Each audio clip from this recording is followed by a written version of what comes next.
Well, hi there, everyone. I'm back. The subject today that I really think we should all talk about, given that it's tax time, is debt. Accidentally adding 4 and 7 and getting 13, and then just watching the rest of your life rumble downhill out of control from that point on.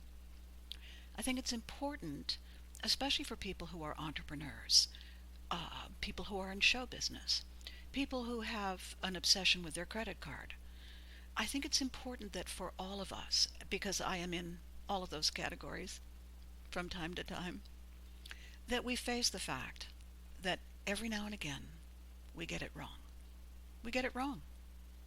And we find ourselves dealing with the worst possible scenario. The piece I want to do for you today is from Gloves Off. And I called it Collections.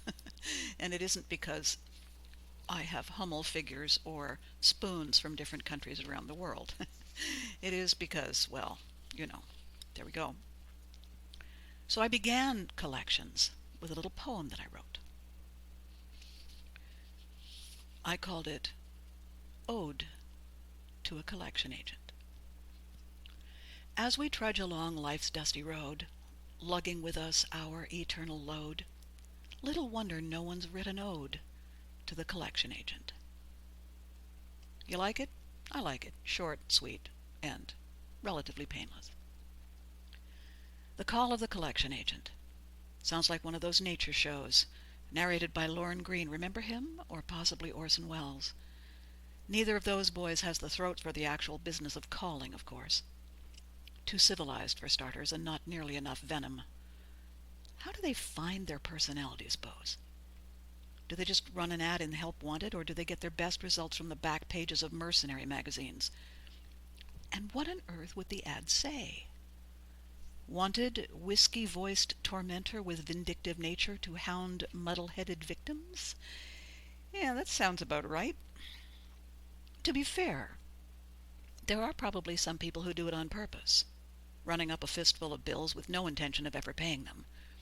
And certainly there should be some way of protecting innocent bystanders from that sort of thing. But in my case, and I suspect in most others, I simply forgot. Or I lost the bill. Or I wrote the wrong date while thinking of what to get my mother for her birthday. I'm even capable of quickly adding 14 and 23 and coming up with 47, saying as I do how foolish people are to waste their hard-earned dollars on calculators when fingers and toes work perfectly well. And then you get a letter in the mail, threatening partial dismemberment if you do not pay in full immediately. Well, you've never had a letter like that, so you call. And you explain to someone whose name you don't bother to ask for that you will be paying in full on Tuesday, and they thank you. And there you are. That was it. Except that on Monday evening around 8:30 the telephone rings, and thinking it's your sister with her recipe for goulash that you've been meaning to try, you make the mistake of answering it. The first thing they do is get your name wrong. Whether it's a deliberate insult that they learned during their training, and can you begin to imagine their training?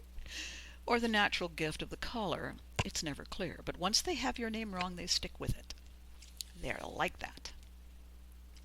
The next thing they do is tell you who they are and what they intend to do to you until the end of time, i.e. call you, if you don't send in the money. At this point, you still think you're in charge. You explain in a kindly tone that it's not their fault that they've got it wrong, but you have already spoken with the person who is owed the money and that everything is fine. They tell you they have no record of any such conversation. You tell them with a little irritation now that it doesn't really matter what they have. What's important is that you are in complete control of the situation and that you are sending the money tomorrow. They tell you they have heard that one before. You tell them you're quite sure they have, and that anyone who would make up a line like that ought to have their head examined, which is why they should believe you, because of course you don't need to have your head examined, that is. Fortunately, they haven't been listening to that, so you are not asked to explain what you just said. Instead, they tell you the money had better be in their office tomorrow, or they will be sending someone to get it. And now the entire thing has taken a very unpleasant turn. Someone is going to come to your house. Someone with a physical manner not unlike this voice, which is at this very moment corroding your molded plastic decorator phone case. You struggle to maintain your outraged tone, announcing that they can send anyone they like. This person will not be welcomed into your home. And the answer comes back with an ominous chuckle that, welcome or not, this person will be there for the money, and they usually get what they come for, one way or another. This is undoubtedly illegal, you say to yourself, brushing a bead of sweat from your upper lip. All you have to do is call the police, and these people will be taught a thing or two. Or will they? Because as a matter of pure fact, you do owe the money, and you are behind in paying the bill. And you feel a surge of panic, because is it possible that you have come to deserve all this? That this is what they mean by original sin? That you represent the evil inherent in mankind, and that crowds will cheer as you are led away to be properly punished for having taken 16 weeks to correct an overdue account of $93.62? Or are you being just a little neurotic? Egged on by Attila the Hun's nephew on the phone here, but neurotic nonetheless. No doubt. But then that's fear for you. Fear is such an interesting emotion, isn't it? It takes a relatively normal person and, hey presto, turns her into a sodden lump of dither, unable to turn this way or that. Putty, in other words, in the hands of the bully on the other end of the line. You find yourself stammering into the phone that you will do anything they ask, that you will bring the check to their office first thing tomorrow. Confident that he has you now, your tormentor tells you that they will not take your check because, get this, you have proved you can't be trusted. You find yourself thanking him for his gratuitous character analysis and promise to bring cash. Then you hang up. And then you throw up. The next morning, trembling like a leaf in a chill autumn breeze, you arrive at the collection office, the name of your tormentor on a damp and wrinkled piece of paper clutched in your nerveless grasp. You push through the door.